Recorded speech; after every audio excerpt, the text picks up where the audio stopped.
saya akan menjawab UTS mata kuliah perubahan sosial dan dinamika pemerintahan. Yang pertama, pengertian menurut para ahli. Yang pertama saya ambil dari Samuel Cohen. Perubahan sosial merujuk pada modifikasi dalam pola kehidupan manusia.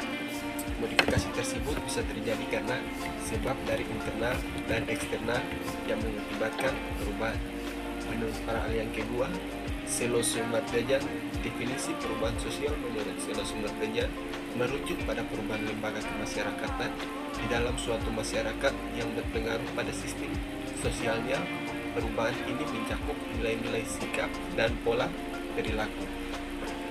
Yang kedua, jelaskan dan sebutkan jenis-jenis perubahan sosial. Yang pertama, perubahan lambat atau evolusi. Evolusi merupakan perubahan yang lama dengan rentean perubahan yang saling mengikuti dengan lambat. Dalam jenis perubahan sosial yang saat ini, perubahan dengan sendirinya tanpa ada rencana sebelumnya. Hal ini karena adanya usaha-usaha dari masyarakat untuk menyesuaikan diri dengan keadaan dan kondisi yang baru. Yang kedua, perubahan cepat atau revolusi. Jenis perubahan sosial ini selanjutnya selain terjadi secara lambat, ada juga yang terjadi secara cepat, revolusi. Kalian mungkin pernah mendengar istilah revolusi seperti revolusi Prancis, revolusi industri, maupun revolusi lainnya. Yang ketiga, perubahan kecil. Jenis perubahan sosial berikut ini yakni perubahan kecil. Perubahan ini merupakan perubahan yang terjadi namun unsur struktur sosial yang tidak membawa pengaruh berlangsung atau seperti berarti bagi masyarakat, seperti perubahan model pakaian, rambut, sepatu, dan lain-lain yang tidak berpengaruh signifikan terhadap masyarakat. Yang keempat, perubahan besar. Jenis perubahan sosial selanjutnya ini merupakan perubahan yang terjadi pada unsur-unsur struktur sosial yang memberi pengaruh langsung atau berarti bagi masyarakat. Contohnya pengelolaan pertanian dengan pemakaian alat pertanian dan mesin traktor pada masyarakat agraris. Yang kelima, perubahan yang dikehendaki. Perubahan ini diperkirakan telah direncanakan terlebih dahulu oleh pihak-pihak yang hendak mengadakan perubahan dalam masyarakat. Pihak-pihak yang menghendaki suatu perubahan biasanya menyebut para perencanaan sosial. Yang keenam, perubahan yang tidak dikehendaki. Perubahan ini merupakan perubahan-perubahan yang terjadi tanpa dikehendaki serta berlangsung di luar jangkauan penguasaan masyarakat. Hal ini dapat menyebabkan timbulnya akibat sosial yang tidak diharapkan oleh masyarakat. Tiga, jelaskan dan sebutkan ciri-ciri perubahan sosial dalam masyarakat. Yang pertama, terjadi di mana-mana. Tempat terjadinya perubahan sosial bisa di mana saja, mulai dari masyarakat desa hingga kota. Meski dengan tingkat perubahan yang bisa jadi berbeda antara satu tempat dengan tempat yang lain, masyarakat tradisional biasanya akan mengalami pola perubahan yang berlangsung lambat, sedangkan masyarakat modern cenderung lebih cepat dan singkat.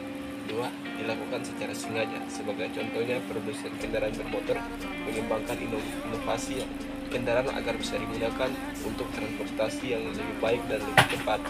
Akan tetapi masyarakat tidak bisa membayangkan jika hasil perubahan tersebut memiliki pengaruh ke berbagai unsur lainnya seperti keselamatan dan juga biaya penggunaan seperti bensin atau servis ulang.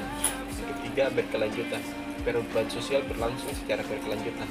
Hal ini berarti bahwa masyarakat akan selalu berubah, baik cepat atau lambat, di mana perubahan terjadi sebagai konsekuensi dasar karena sifat manusia yang terlahir sebagai sosial.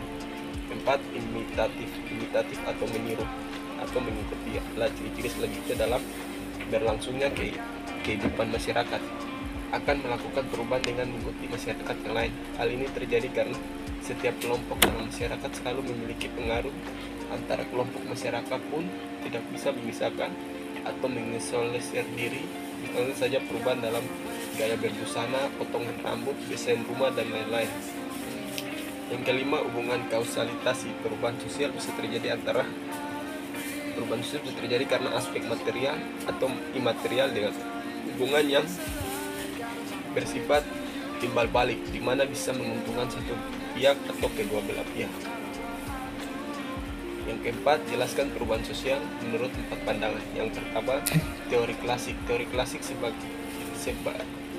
klasik dimaknai sebagai teori yang mengawalinya munculnya berbagai studi kemasyarakatan atau sosiologi.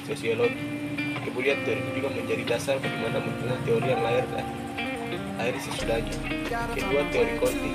Teori ini beranggapan bahwa masyarakat hidup dalam dualisme, kelas yang terbagi atas kelas bourgeois dan kelas proletariat.